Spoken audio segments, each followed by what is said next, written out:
Me again, Kiana, and welcome back to my channel. As you can see from the title of this video, we are going to be doing my September book haul. I did end up buying a lot of books.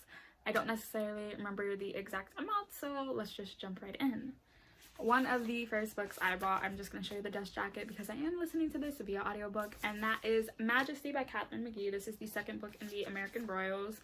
In the first one, American Royals, we follow multiple characters, and in this world, it was what if instead of being offered as the first president of the United States, what if George Washington was offered to be the king of America, basically?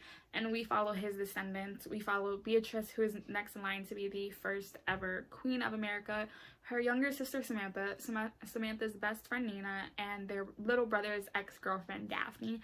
And we just follow them and what their story takes place. I really enjoyed the first book. I'm about 40% through with this one, and I really am enjoying this, and I can't wait to see what happens from there. The next book I bought is actually a graphic novel, and that is Lumberjanes Volume 15, Birthday Smarty, and this follows the gang trying to get everything ready for Joe's party. But then when something goes wrong, they decide instead to do a play and send Mal to distract Joe, but Mal ends up somehow losing Joe and trying to wonder if they're gonna make it back in time for April's party. I'm looking forward to reading this, hopefully very soon. And yeah. The next book I bought is another anticipated releases. A lot of these are, and that is The Lost Book of White by Cassandra Clare and Wesley Chu. This is the Elder's Curse book 2. This time, it's a couple years after what happened in the first book. They now have their adopted son, and someone breaks into their house and ends up stealing the Book of White from Magnus and Alec, and end up like casting like almost a curse on him. And then now it's like them, Isabel, Simon, Clary, and Jace now trying to try to find whoever did this. This is the one that it is a reversible copy, but I kind of like this one because I have all of this on the back.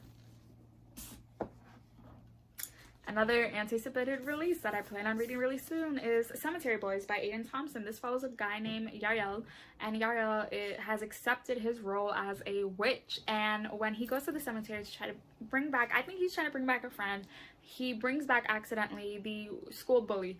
The school bully does not want to go back without a fight and wants to know what has happened to him, why is he dead, and he needs answers. I'm looking very much forward to this, and I'm really excited to read this in October as well.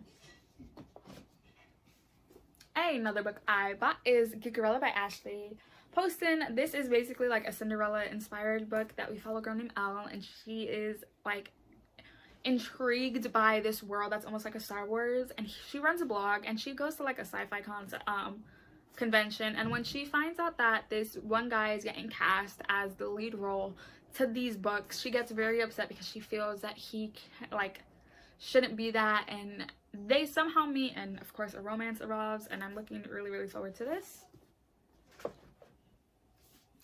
I then have Forest of Souls by Lori Emily, and I'm looking forward to this one as well.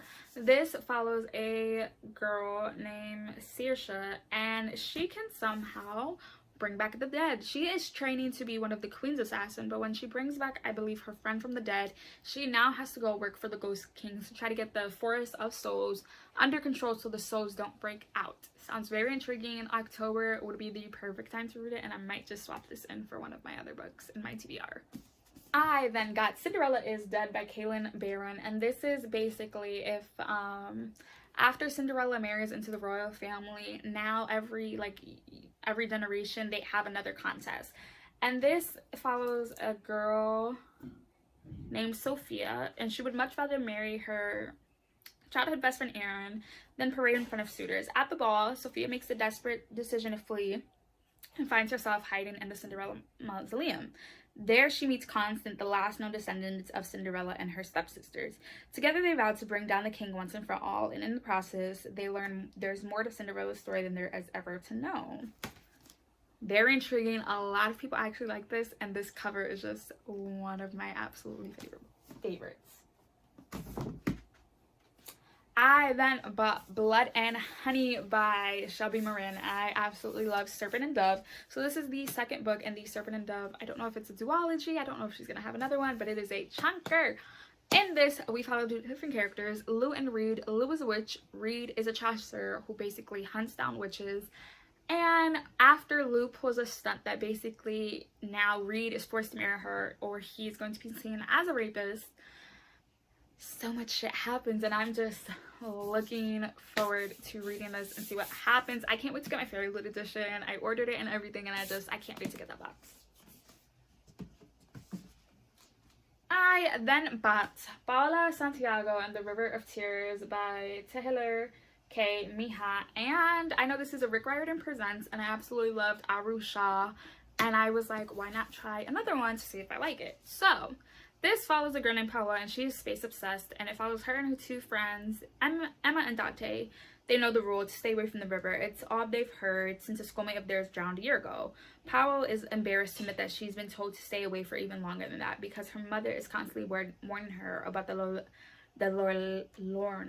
the wailing ghost woman who wanders the banks of the Gila at night looking for young people to drag into its murky depths. Hating her mother's humiliating superstitions and knowing that her and her friends would never venture into the water, Paula organizes a meetup to test out her new telescope near the Gila since it's the best stargazing spot. But when Emma never arrives and Paula sees a shadowy figure in the reeds, it seems that maybe her mom was right.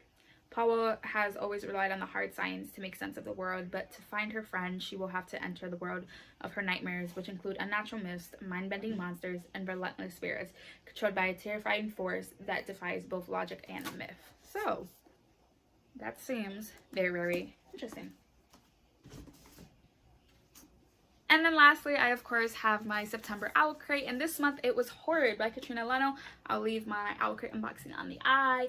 And this is just gorgeous, and it also has an art on the other side. And this follows a girl named Jane, and after following the death of her father, her and her mother moved from sunny California back to her mother's home in Maine, and at this manor. And there, as autumn arrives, she finds solace in books. She begins making friends, but she also faces bullying from the resident bad seed and struggles to tamper down her own worst nature in response. Ruth seems to be spiraling with the return to her childhood home, but won't reveal why. Then Jane discovers the storage room Ruth has kept locked isn't a storage at all. It's a little girl's bedroom left untouched for years, and night as quite as empty as they think. This cover is one of my favorite, guys.